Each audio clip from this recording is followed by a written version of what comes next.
ब्राह्मण बनिया, अक्षत्रिय, शूद्र, ये चारों कुल ऊंचा।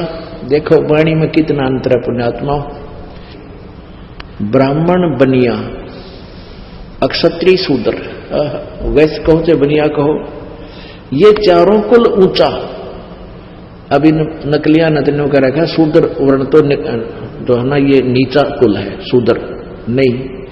अपने अपने कर्म को जो निष्ठा से कर रहा है, सभी का कार्य करने योग्य है, कर्तव्य कर्म है, और कोई ऊंचा नीचा नहीं। जिसका जो कर्म है वो सही कर रहा है अपने निभाकर, कहती ये चारों कुल ऊंचा।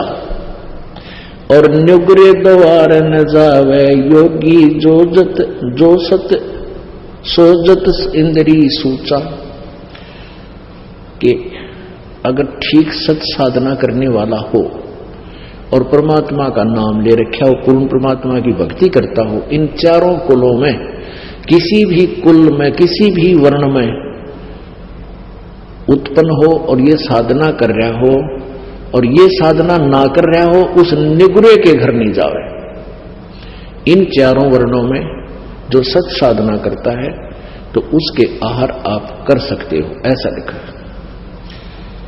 अपनात्मा ये चिंतित ना होना कि तुम भाई हमने तो रिश्तेदारी में जाना पड़ता है और वहां भी फिर रोटी तो खानी ही पड़ती है, मारे भी बाहर लगेगा, वो भी नुगरे है। तो उसका एक बता रखा है एंटीबायोटिक आपको, कि कहते हैं आप वहां जाते हो, खाना खाने नहीं जाते उनके वहां पर, और आपके पास एक ऐसे मंत्र हैं, उस नाम के जाप से, ये तो जो भक्ति नहीं करते ना उन पर असर है, और किसी कारण से आप जी ने कहीं आहार करना पड़ जाता है तो परमात्मा का नाम जाप करते रहिए।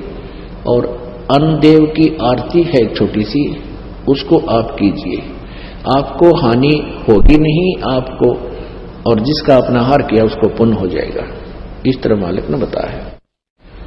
ये तो उनके लिए बताया जो मांगते फिरते हैं और फिर भक्ति की भी रीस करते हैं। पहले तो साधना शास्त्र विरुद्ध, और फिर किसी का भोजन लेकर खा लेते हैं, उनके पास वो भक्ति सत्य है नहीं जो उस पाप के भोजन को हजम कर सके, यानी उसे डिस्टर्ब ना हो। तो आप जी को मंत्र दे रखे हैं, आपका मन वहां रोटी खाने का नहीं था, किसी विशेष उद्देश्य से गए हो, गए को आहार किया दिया है तो आपको हानि नहीं होगी। ये उनको कहा जाता है जो परमात्मा की आड़ में उनको लताड़ा जा रहा है, जो भगत और संत बनकर और फिर मांगते अंडे हैं।